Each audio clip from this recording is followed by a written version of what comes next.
Selamat pagi, siang, dan malam. Nama saya Gede Nyoman Indra Dinarwagata dengan NIM 2205531152. Di sini saya akan melakukan presentasi mengenai polymeric materials. Sebelum itu, materi ini saya ambil dari buku Science of Engineering Materials, dan daftar isi dari presentasi saya ini ada transisi thermal polimer, ada merancang struktur polimer untuk peningkatan properti, dan yang terakhir bahan komposit menggabungkan polimer. Transisi thermal polimer. Terbukti untuk polimer yang sangat kristal hanya peleburan kristal yang akan diamati, dan untuk polimer yang sepenuhnya amorf hanya transisi kaca yang akan diamati. Sebagian besar polimer bagaimanapun semi kristalin hanya jatuh di antara dua ekstrim ini. Oleh karena itu mereka dicirikan oleh jenis suhu transisi Bot B gambar 4.18 TM menjadi suhu leleh domain kristal dari sampel polimer, dan T suhu di mana domain apoptose dari sampel mengalami transisi kaca. Variasi volume spesifik dengan suhu untuk polimer semikristalin diwakili oleh kurva ABG-HI pada gambar 4.18. Ketika lelehan polimer didinginkan, energi translasi, rotasi, dan getaran molekul polimer menurun, dan ketika energi total molekul telah jatuh ke titik di mana energi translasi dan rotasi pada dasarnya nol, kristalisasi dimungkinkan.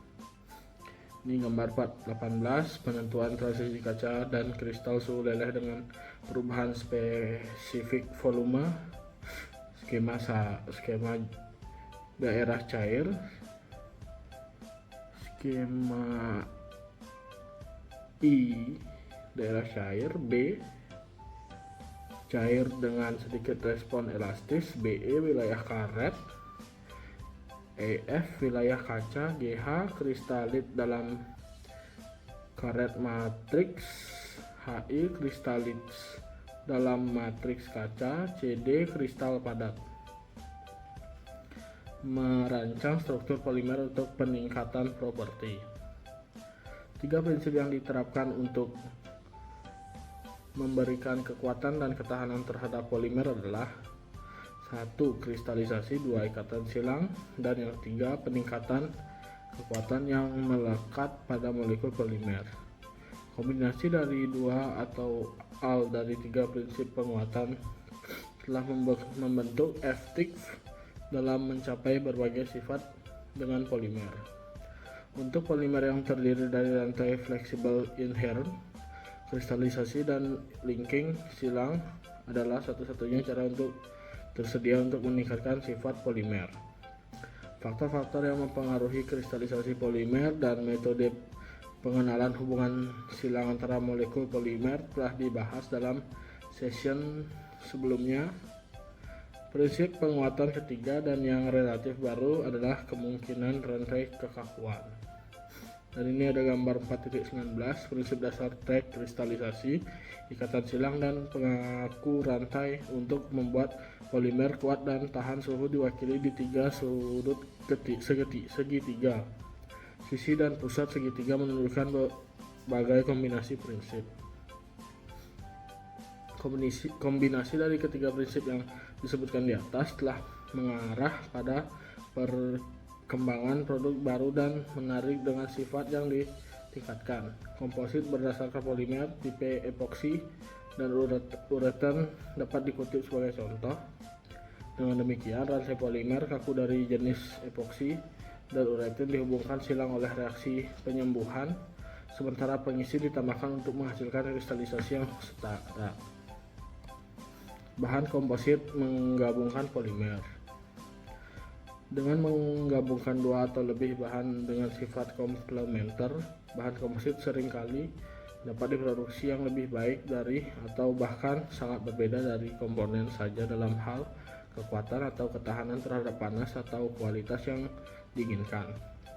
Prinsip bahan komposit ini telah mengarah pada desain dan pembuatan berbagai supermaterial baru dengan efek luas pada teknik dan konstruksi. Daya tarik utama bahan komposit adalah kombinasi unggul dari lightness, kekakuan, kekuatan, dan keuletan.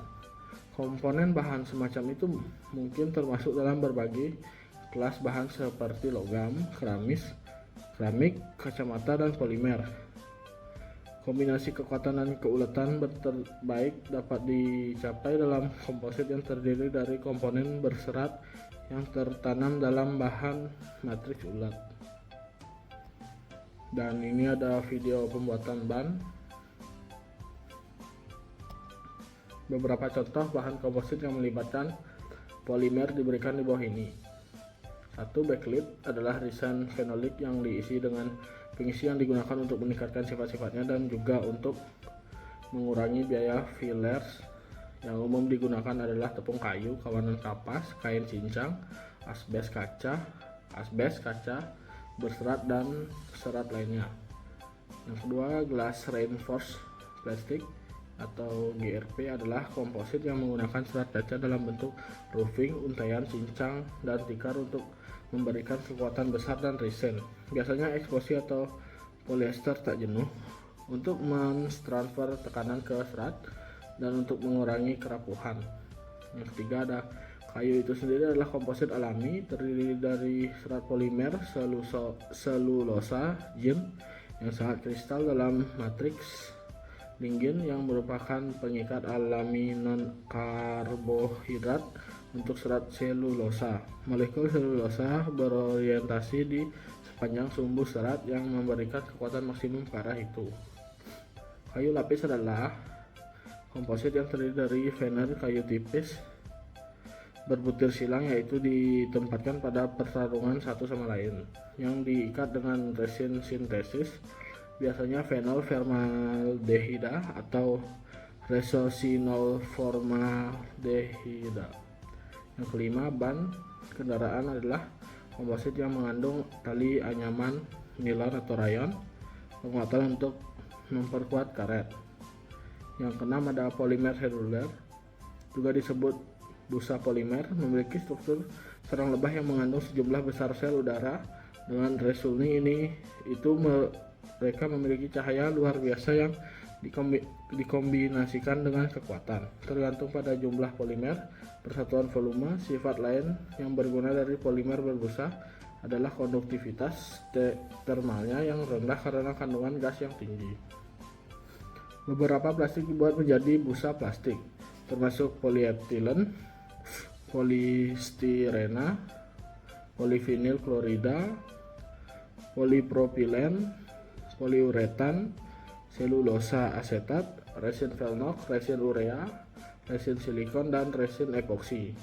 Karet berbusa dihasilkan dari karet latex, terutama SBR, dan juga dari latex karet alam, neopren, dan kopolimer butadiena akrilonitril. Karet berbusa adalah multiseluler. Sekian presentasi dari saya. Terima kasih.